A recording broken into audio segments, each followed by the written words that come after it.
할렐루야. 오늘 예배 나오신 여러분들을 주님의 이름으로 축복하고 환영합니다. 오늘은 교회론 18번째 시간을 맞이해서 사도행전 13장 1절에서 4절까지 말씀을 가지고 교회의 사명, 전도의 방법이라는 제목으로 말씀에 은혜 나누기를 원합니다.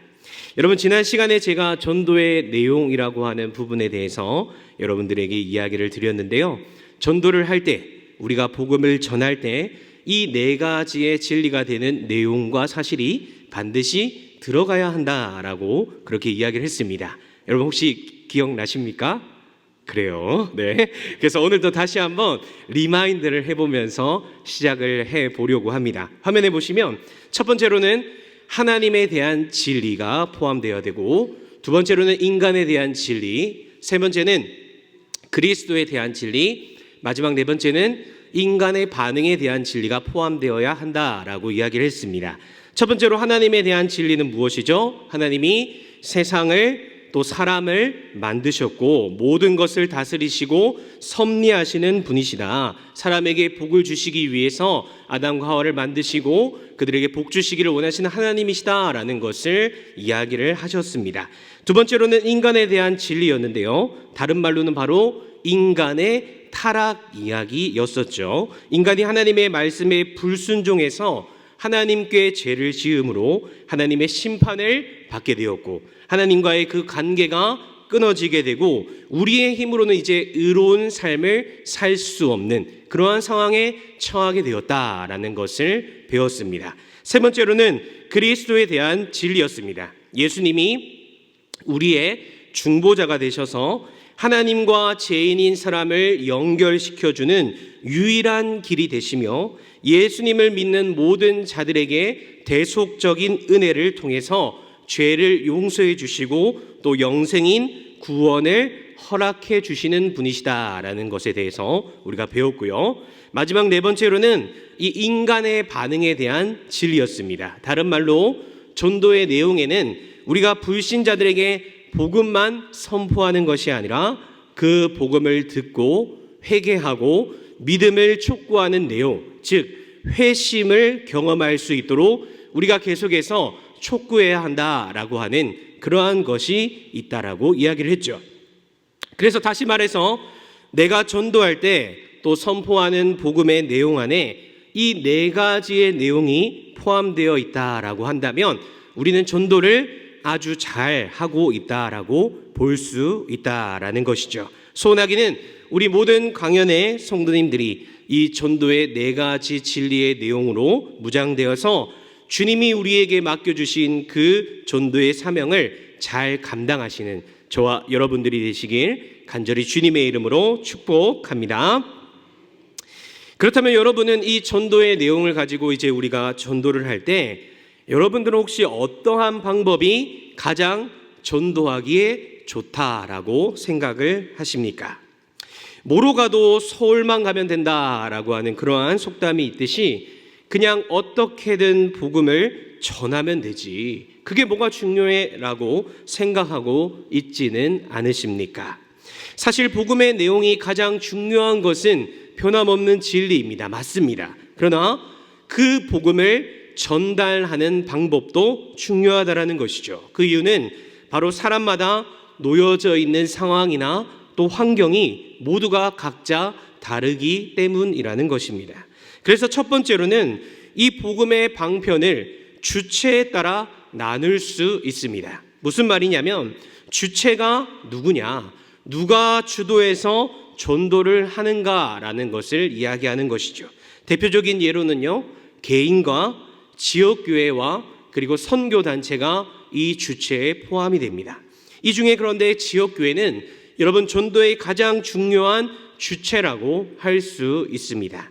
왜냐하면 이 지역에서 전도를 감당할 수 있는 교회이고 또 해야 하는 책임감을 가지고 있으며 교회의 공적인 예배를 통해서 자연스럽게 복음을 전할 수 있는 전도의 방편이 되기 때문이라는 것이죠. 그래서 우리가 실제로 예수님을 믿으세요라고 전하는 것도 중요하지만 교회에 그 사람을 데려오는 것, 예배에 참석하게 하는 것이 또한 매우 중요하다라는 것입니다. 왜냐하면 개인은 직접적인 전도의 내용을 전할 수밖에 없지만 지역교회 예배에 참석하는 것은 바로 예배의 전반적인 모든 부분에 걸쳐서 그 선포한 복음을 볼 수 있고 또한 선포되는 말씀을 통해서 이 복음을 들을 수 있기 때문이라는 것이죠. 그렇다면 여러분, 선교단체는 어떤 역할을 감당하게 될까요? 선교단체는 사실 역사적으로 지역교회가 전도에 대한 그 사명을 감당하지 못했을 때 생겨나서 복음을 전하는 역할을 감당했었습니다. 또 지역교회가 접근하지 못하는 특수한 계층이나 대상들에게 복음을 전한다라는 면에서 굉장히 중요하다라는 것이죠. 대표적으로 우리가 잘 아는 모습으로는 대학에서 활동하는 많은 선교 단체들이 있는 것을 알고 있습니다. SFC, YM, 또 CCC, IVF 이러한 것들이죠. 정말 이러한 선교 단체들은 2000년대에 들어서 영적인 볼모지였던 대학에서 정말 특수한 곳에서 엄청나게 많은 운동적인 복음의 확장을 이루어 내었습니다. 이 선교 단체들을 통해서 젊은 청년들이 힘있게 복음으로 무장되고 믿음 생활을 이루어 낸 것을 우리는 알 수 있습니다. 그런데 여러분이 보시기에는 어떤 곳이 더 전도의 주체로 적합해 보이십니까? 의견이 분분할 수도 있겠지만 중요한 것은 바로 이 지역교회와 선교단체는 따로 독립된 기관이 되어서는 안 된다라는 것입니다. 오히려 이들은 긴밀한 관계 속에서 서로 협력하며 전도하는 것이 바람직하다라는 것을 이야기합니다. 왜냐하면 이 선교단체는 특수한 곳에서 가능하며 젊고 에너지가 넘치며 파워풀하고 능동적이다라고 하는 장점이 있지만 재정적인 부분이나 평생 그곳에서 신앙생활을 할 수는 없기 때문에 학교를 졸업하면 지역교회에 이동해 나가야 하는 단점이 그들에게는 있기 때문입니다.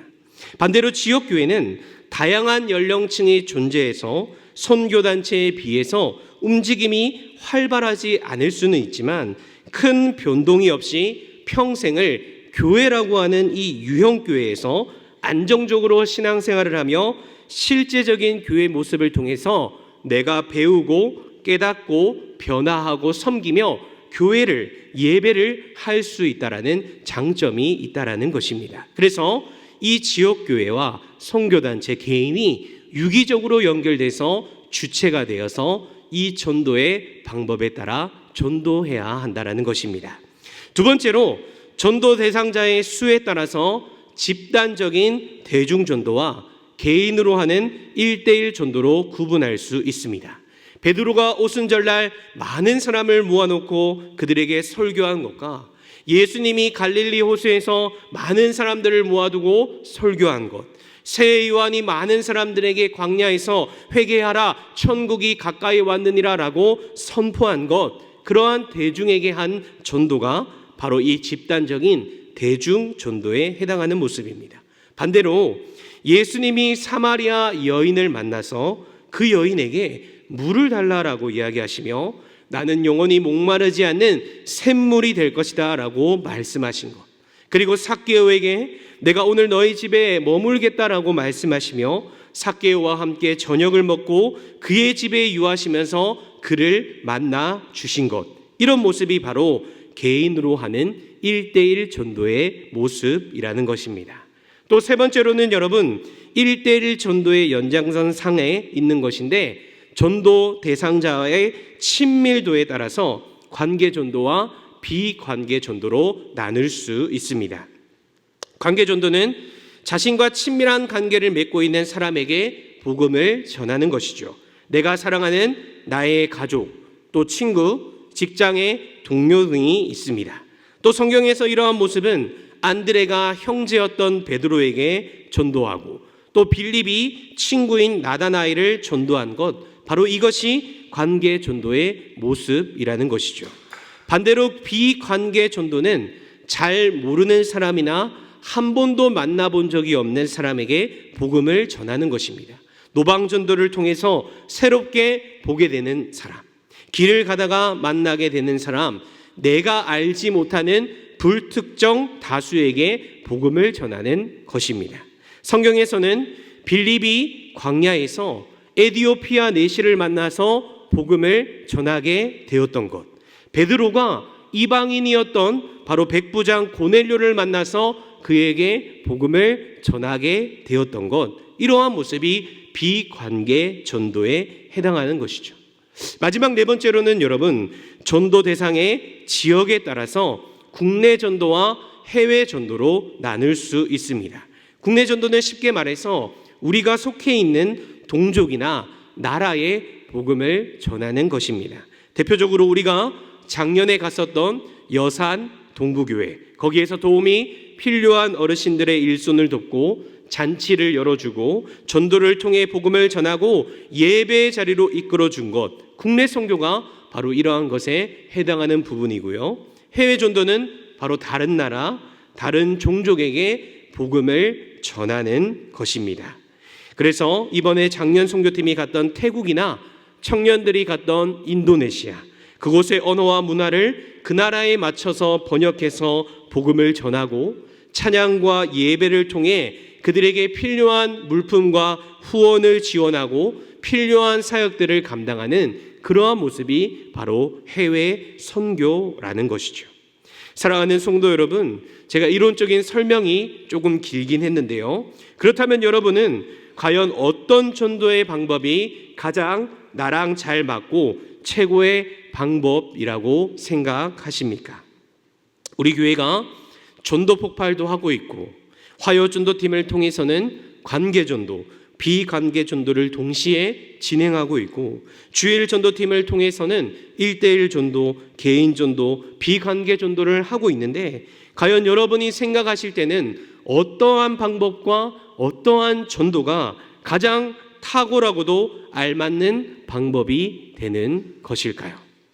물론 사람들마다 의견이 분분할 수 있습니다. 관계 전도가 최고야, 노방 전도가 최고야, 해외 선교가 최고야, 이렇게 다 다를 수 있지만 오늘 말씀을 살펴보시면 예수님을 인격적으로 만난 바울이 시간이 많이 지나고 훈련을 받은 후에 이제 본격적으로 안디옥 교회에서 전도 사역이 시작되려고 하는 모습을 볼 수 있습니다.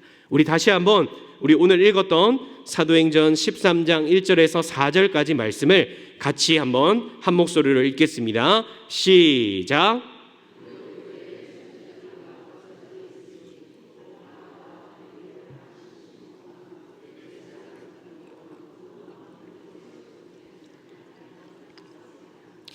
주를 섬겨 금식할 때에 성령이 이르시되 내가 불러 시키는 일을 위하여 바나바와 사울을 따로 세우라 하시니 이에 금식하며 기도하고 두 사람에게 안수하여 보내니라.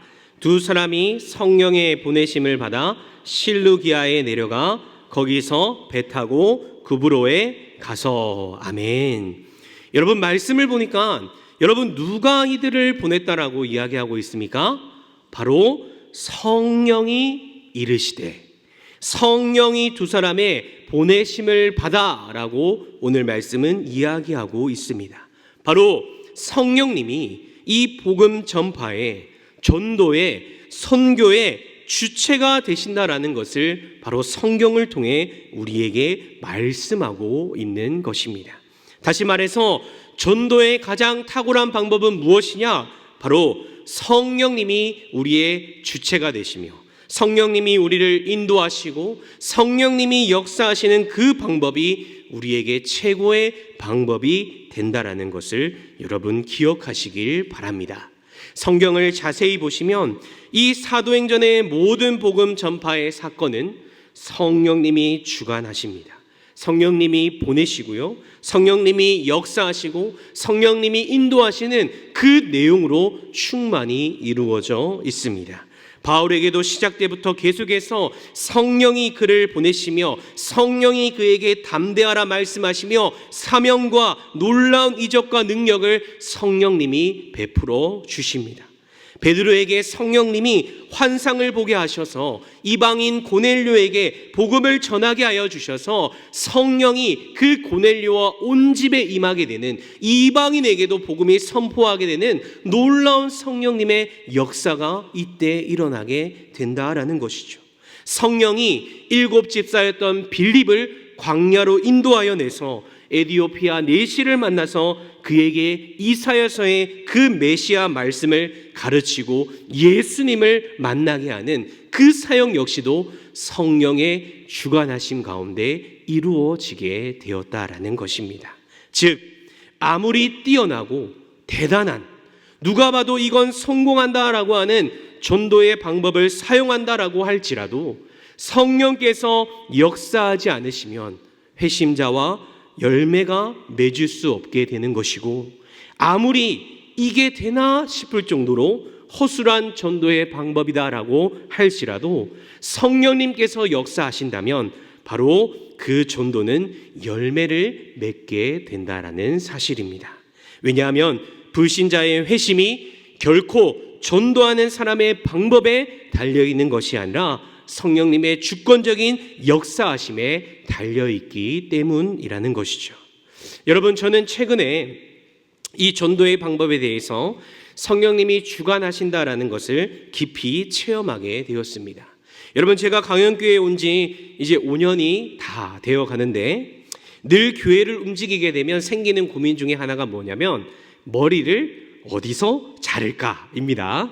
사실 저는 머리를 자르는 것을 까탈스럽지 않아서 가까운 곳에 가서 아무에게나 제 소중한 머리를 맡깁니다. 이번에도 역시나 집에서 가장 가까운 곳에 들어가서 머리 자르러 오셨어요? 라고 이야기하니까 네, 찾는 디자이너가 있나요? 아니요, 아무나 잘라주세요 라고 하면서 머리를 맡겼습니다. 그래서 한 여자 디자이너에게 처음으로 머리를 자르게 되었고, 그 디자이너가 시간이 지나서 결혼을 하게 되고 그 가게에서 나와서 부부가 개업을 하게 된 그 머리샵에 저는 지금도 가면서 머리를 자르고 있습니다. 꽤나 좀 의리가 있어 보이죠? 네. 그런데 이 디자이너랑 이런저런 이야기를 하다 보니까 이 디자이너가 여러분 고등학교 때까지는 굉장히 교회를 열심히 다녔던 자매였다라고 이야기를 하는 거예요. 그리고 반주를 그 이성적인 스킬로 이렇게 치는 게 아니라 이 영감을 따라서 이렇게 치는 그런 자매였다라고, 그러한 달란트를 가지고 있다라고 이야기를 하더라고요. 그런데 그 디자이너의 할머니가 자신을 위해서 그렇게 기도하고 그렇게 간절히 교회를 가라라고 계속 이야기를 했다고 합니다. 그래서 그 디자이너가 그래서 그런지 주변에 교회 다니는 사람들이 참 많은데 이제는 목사님까지 붙여주신다, 이렇게 우스갯소리로 농담까지 하고 했습니다. 그런데 저는 이때 이 성령님이 이 디자이너를 다시 교회로 이끄시는 것 아닌가라고 하는 그러한 마음의 감동을 받게 되었고, 제가 틈틈이 기도하면서 우리 교회 한번 놀러 와보지 않겠니? 라고 하면서 권유를 하기도 했습니다. 물론 주일에 일을 하게 돼서 갈 수 없다라는 그러한 대답을 듣게 되었지만, 그래도 묵묵히 시간이 날 때 기도하고 머리를 자르면서 이 디자이너와의 관계를 유지하게 되었습니다. 그런데 어느 날 4년 6개월이 지난 시점에 최근에 이 디자이너가 저에게 이렇게 이야기를 하는 겁니다. 목사님, 이제는 진짜 교회에 나가야 할 것 같아요. 이렇게 말을 하는 겁니다. 그래서 갑자기 왜 그러냐고, 뭘 잘못 먹었냐고 이야기를 하고 싶었지만 그렇게 하지 않고 차분히 무슨 일이 있었냐라고 이렇게 질문을 했습니다. 그랬더니 이 디자이너에게 교회를 나가야겠다라고 하는 그러한 마음이 한쪽 구석에 있었는데 자꾸 교회를 안 가고 이 교회 다니는 사람들의 말을 듣지 않으니까 집 앞에 하나님이 교회를 세워주셨어요 라고 그렇게 말하는 겁니다. 야, 제가 나중에 알고 보니까 여러분 창대교회라고 여러분 아실지 모르겠는데 그 창대교회가 새롭게 건물을 서하남 지역에 짓게 되었습니다. 그런데 그 디자이너가 그 교회 앞에 바로 아파트에 살게 된 거예요. 그래서 교회 앞마당에, 집 앞마당에 바로 교회가 세워지게 되는 그러한 은혜 때문에 교회를 나가야 될 것 같다고 이야기를 하는 겁니다. 그랬더니 또 걱정을 합니다. 목사님, 남편이 근데 교회를 한 번도 안 나가봐서 싫어하면 어떡하죠? 이렇게 이야기를 하는 겁니다. 그래서 제가 기도를 해주겠다라고 말했고, 다음번 방문했을 때 디자이너가 목사님, 남편한테 나 주일에 교회 갈 거야 라고 이야기하니까 남편이 그럼 나도 당연히 따라가야지, 이렇게 하면서 같이 교회를 가게 되었다라는 겁니다. 여러분 할렐루야. 그런데 교회당에 들어서니 이 자매에게 하나님이 주시는 마음이 있는데, 정말 그 찬양 소리에 마음이 울컥했다라고 이야기하면서 하나님이 자신을 환영해 주는 것 같다라고 이야기를 하게 되었습니다. 그리고 성경책을 추천해 달라기에 제가 또 하나를 선물해 주었습니다. 그리고 요즘은 하나님이 나에게 무엇인가를 시킬 것 같다라는 마음이 든다라고 이야기를 해서 제가 찬양팀이던 젊은 부부 구역이던 속해서 한번 해보라고 권유를 해 주었습니다. 제가 그 이후로는 가보지 않았고 이번 주에 방문할 예정인데 이 다음의 스토리가 또 궁금해지고 기대가 되어집니다. 여러분, 제가 이 디자이너를 전도하려고 5년 가까운 시간 동안 머리를 잘랐을까요? 아니죠. 매번 머리를 어떻게 잘라달라고 이야기하기가 사실은 귀찮아서 그냥 한 디자이너에게 쭉 갔던 겁니다. 그런데 성령님이 전도하시겠다라고, 성령님이 역사하시고 그들의 마음의 관계 속에서 역사해 주시니까 자연스럽게 그러한 상황이 형성되고 기도하면서 성령님이 주관하시는 최고의 전도가 되게 되었다라는 것입니다. 여러분, 이것이 바로 성령님이 주관하시고 인도하시는 최고의 전도 방법인 것입니다. 화려한 언변과 뛰어난 성경 지식, 외모가 화려하고 성격이 좋고 돈이 많다라고 해서 사회적 위치가 높다라고 해서 최고의 전도의 방법이 되는 것이 아니라 바로 성령님이 주관하시고 인도하시는 그 전도가 최고의 전도의 방법이 된다라는 것입니다. 말씀을 마무리하며 여러분에게도 아마 전도가 필요한, 간절히 생각나는 사람이 있을 것입니다. 내 사랑하는 자녀와 가족이 될 수도 있겠고요. 나와 친한 친구나 직장 동료가 될 수도 있을 것입니다. 그러면 어떤 방법으로 전도해야 할까 고민하고 걱정하는 분들이 많으실 텐데요. 그러나 그 생각 이전에 오늘 이 본문의 말씀처럼, 오늘 제가 느꼈던 그 방법처럼 정말 성령님에게 먼저 그 모든 문제를 맡기고 간절히 기도하시는 여러분들이 되시길 바랍니다. 왜냐하면 성령님은 우리가 생각하는 그 어떤 방법보다도 뛰어나시고 위대하신 가장 최고의 전도의 방법이시며 주체가 되시기 때문입니다.